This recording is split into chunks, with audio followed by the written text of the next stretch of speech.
안녕하세요. 김성길 목사와 함께하는 천국 이야기 시간 이제 89회가 되겠습니다. 지난 시간에는 디모데 전서를 우리가 정리를 했습니다. 바울이 로마 감옥에서 가택연금된 상태에서 풀려난 다음에 마지막 사역이라고 할 수 있는 제 5차 사역이 이제 이루어졌었죠. 마게도냐를 순방하고 서바나까지 갔다 왔을 것이다. 이렇게 추정되는 사역인데 마게도냐를 순방을 할 때에 목회 서신으로 보냈던 편지가 디모데 전서와 디도서였습니다. 그리고 이제 바울은 서바나까지 갔다면 다시 돌아와서 이제 로마에서 이제 붙잡히게 됩니다. 그리고 나서 이제 마지막 순교의 사역이 순교의 이제 시간이 오게 되는 거죠. 주님을 만나고 천국을 보고 와서 이 땅에서 하나님의 나라 운동을 위해서 정말 열심히 열정을 가지고 사역을 했던 사람이 바로 바울입니다. 우리가 바울 그러면 참 그 열정 그리고 그 간절한 그 비전, 세계를 향한 그 하나님의 뜻, 하나님의 계획을 알고 그것을 이루기 위한 그 간절한 비전과 열정, 그러면서도 자기 관리, 자기 준비 아주 철저하게 했던 사람이죠. 고린도전서 9장 마지막 절에서 다른 사람 다 구원시켜 놓고 나는 멸망에 이르게 될까 봐 날마다 나를 친다 하는 그 바울의 자기 관리, 참 이런 것들이 오늘 사역하는 우리 모두에게 아주 좋은 교훈이 되고 있습니다. 자, 여러분 이 시간에는 우리가 이제 디모데 후서, 그가 감옥에서 마지막 순교의 현장을 앞에 놓고 썼던 편지 디모데 후서를 우리가 정리해 보도록 하겠습니다. 물론 그 장소가 뭐 성경에서 딱 역사를 증거하는 장소는 아닙니다만은 추정된 장소죠. 가서 보면은 기념교회가 있고 그가 그 참수 현장에 가기 전까지 갇혀 있었다고 하는 또 지하 감옥 그것을 기념하는 교회가 있습니다. 그래서 가서 보면은 그 지하 감옥에서 그 참수 현장까지 그렇게 멀지 않아요. 가깝습니다. 그런데 거기서 이제 저는 그런 생각이 들었어요. 목배임을 당하는 하면서 또 딴 사람들도 그 자리에서 참수를 당했을 텐데 그렇다면은 그 소리가 바울에게 계속 들려왔을 때 바울은 그런 상황에서 어떤 생각이 들었을까? 그런데 그러다가 바울이 남긴 이 디모데 후서, 바울은 그런 상황에서 이 편지를 썼어요. 얼마나 비장하고 또 복음의 확실성이 없으면 정신 이상을 일으킬 수 있는 그런 참 긴장된 그런 상황 속에서 이 디모데 후서를 쓴 거죠. 그래서 디모데 후서가 그 한 장 한 장이 너무나 가치가 있고, 왜냐하면 그게 평범할 때 이렇게 쓴 글이 아니고 그런 그 참 긴장감 막 이런 것들이 압박하는 그런 상황 속에 쓴 편지이기 때문에 더욱 그 편지의 내용이 가치가 있습니다. 자, 그 구성을 보면 이렇습니다. 1장은 고난을 부끄러워하지 마라. 네. 고난을 부끄러워하지 마라. 담대하게 고난을 받자. 이런 권고를 합니다. 2장은 복음을 위해서 일하는 일꾼들의 자세, 군인의 자세, 농부의 자세, 그리고 경주장에 나선 경기하는 사람들의 자세. 그러면서 그가 이런 이야기를 해요. 주와 함께 죽으면 주와 함께 산다. 주와 함께 참으면 주와 함께 왕노릇한다. 네, 이런 이야기들이 기록이 되어 있습니다. 그리고 이제 3장에 가면 마지막 때 이야기를 해요. 말세에 인간성의 파괴 현상들이 굉장히 많이 나타날 거다. 자기를 사랑하고 돈을 사랑하고 이기주의, 싸나워지고, 어떻게 보면 오늘날 우리 사람들의 모습을 보여주는 것 같아요. 마지막 때가 되면 가장 큰 것이 바로 사회적 문제가 인간성 파괴예요. 네. 그런 현실들, 쾌락주의의 현실들, 그런 속에서 성도들이 어떤 자세를 가지고 믿음을 지키고 살아야 되느냐, 이제 이런 내용을 하고 있고요. 4장은 이제 바울 사도의 디모데에 대한 마지막 권고입니다. 네가 하나님의 나라를 정말 믿고 있느냐? 예수님이 오실 것을 분명하게 알고 있느냐?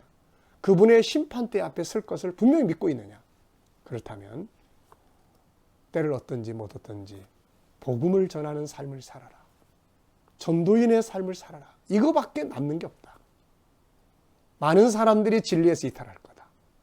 진리 위에 굳게 서서 이 길을 가라. 이런 당부를 해요. 그리고 이제 자기 자신의 마음을 이야기를 합니다. 이제 나는 내 평생을 이제 복음 위에 살아왔고 마지막으로 이 순교의 피를 이 제물 위에다가 이제 포도주를 전제에 붓는 것처럼 내가 쏟아 부을 거다. 나는 나의 달려갈 길, 선한 싸움을 싸우고 달려갈 길을 마치고 믿음을 지켰다. 이제 후로는 의의 면류관이 예비되어 있다. 나뿐만이 아니라 주님을 기다리는 모든 사람들이 이런 영광에 준비되어 있다. 그러면서 이제 그 뒤에는 디모데를 보고 싶어하는 이야기, 또 많은 사람들이 함께 출발했지만 다 많은 사람들이 자기를 떠나버린 이야기. 그렇지만 그 가운데서도 주님은 사람은 다 떠났지만 주님은 끝까지 함께 하시면서 자기를 건져내시고 천국에 이르는 날까지 자기를 건지시고 붙으실 것이라고 하는 그런 신뢰를 고백을 합니다. 인간적으로 보면은 그렇게 함께 했던 사명의 동지들이 이런 이유 저런 이유 다 떠난 현장, 누가만 같이 있는 그런 현장. 참 얼마나 인간적으로 외롭겠습니까? 그러나 그 속에서 복음의 본질을 추구하는 마지막 고백, 함께 하시는 주님에 대한 감사의 고백, 이것이 디모데 후서에 마지막으로 남겨준 그런 이제 바울의 고백입니다. 참 이 고백이 오늘 우리들 속에 남아 있어야 돼요. 고난을 부끄러워하지 마라. 우리가 정말 주와 함께 참으면, 함께 고난 받으면 그 나라에서 함께 영광 얻는다.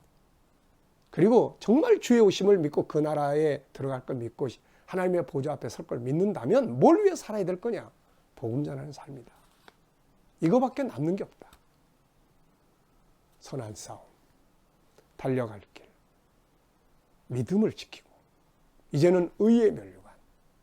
그러면서 자기를 떠난 사람들을 원망하지 않고 오직 주님과 함께했던 그 고백을 남기고 참수 현장에서 순교를 당했던 것이죠.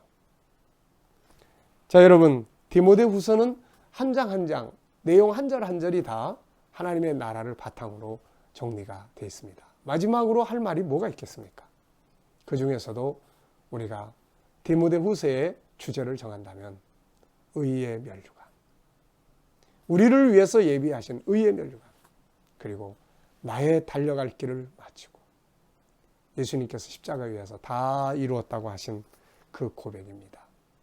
우리도 마지막까지 하나님의 나라를 위해서 정말 열심히 달려가다가 주님이 부르시는 그날에는 하늘의 소망, 의의 면류관을 바라보면서 남아있는 사람들에게 예수님이 남겼던 그런 마지막 약속, 마지막 만찬 자리에서 예수님이 남긴 약속이 뭡니까?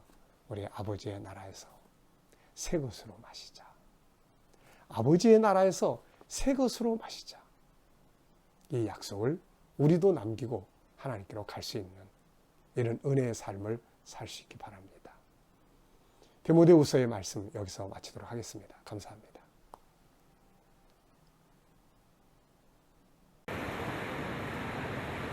그 이후 바울은 로마에 다시 들어와서 사명의 역사를 마치게 됩니다.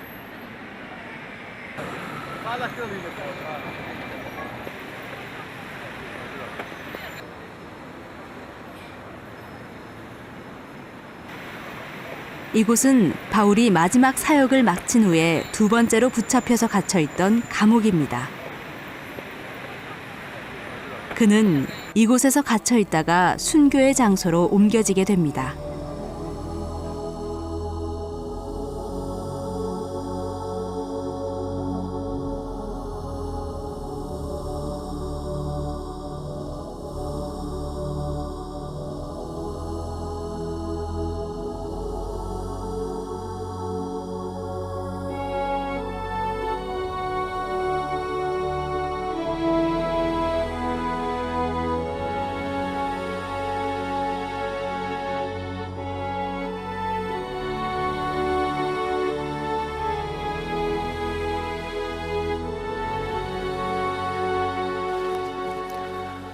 이곳은 사도 바울이 마지막 순교 직전에 갇혀 있었던 그런 감옥이 있는 교회입니다. 그는 이곳에서 사랑하는 제자 디모데에게 마지막 유서와 같은 그런 글을 남겼는데 그것이 바로 디모데 후서죠. 그는 그 속에서 자기의 달려갈 길을 마치고 이제는 자기의 그 일평생의 재물 위에다가 마지막 순교의 피를 뿌리겠다고 이야기를 합니다. 그리고 주께서 주실 의의 면류관을 생각하면서 그는 이곳에서 내려와서 이제 이 길을 따라서 순교의 제단이 있는 바로 그 현장으로 가서 참수를 당하게 됩니다.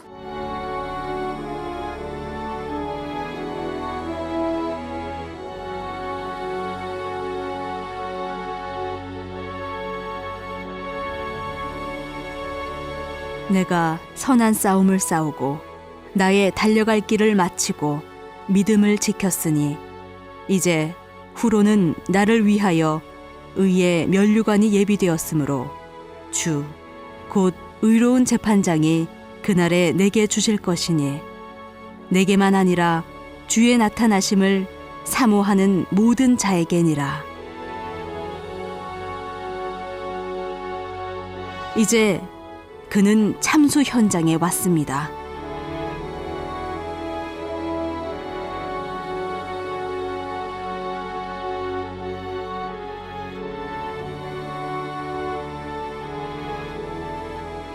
그가 참수를 당할 때 그의 목이 3번 굴렀는데 그때마다 분수가 솟구쳤다 해서 이 교회를 세분수 교회라고 부릅니다.